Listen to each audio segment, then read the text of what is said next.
Haçandan da video çekiyorum amma nə takipçim artır, nə də müştəri gəlir deyənlərə də bu video sırf onlar üçün çəkirəm. Əksəriyyətin səhifəsinə girib baxanda görürəm ki, adam ancaq məhsulunu çəkir. Məsəl üçün, hansı videosuna baxıram, nə bileyim. Məsəl üçün, qapı satırsa, ya qapı çəkirsə, ya darvaza, ya məhəllər, ya ustanovkada. Yəni belə, bu işdə belə işləmir, daha doğrusu. Sosial şəbəkə belə işləmir. Müştərini sən ancaq, məsələn, qapı darvaza ilə maraqlanan müştəri gəlir, ona görə də takipçin çox az gəlir. Amma sən bir gün istirahətindən çəksən, məsələn, kiməsə sənin istirahət eləməyə maraqlıdır, bir gün öz fikrinlə paylaşsan, kiməsə sənin fikrin maraqlıdır, önəmlidir.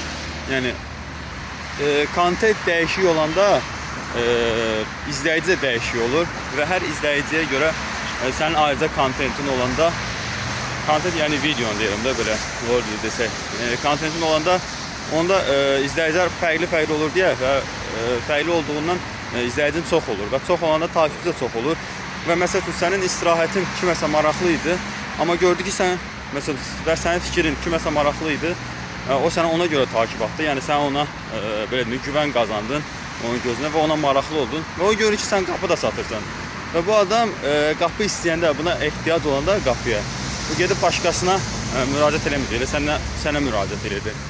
Belə nüanslar var. Ona görə təkcə məhsulunuzu çəkməyin, bəzən kontenti dəyişin. Bu da həmin o dərslərdən olan bir sirdir, asıram burada. Bəlkə də kiminsə xeyrinə olar, kimsə onun hesabına öz takipçisini və yaxud məhsulunu daha çox satmağa bacarar. Belə.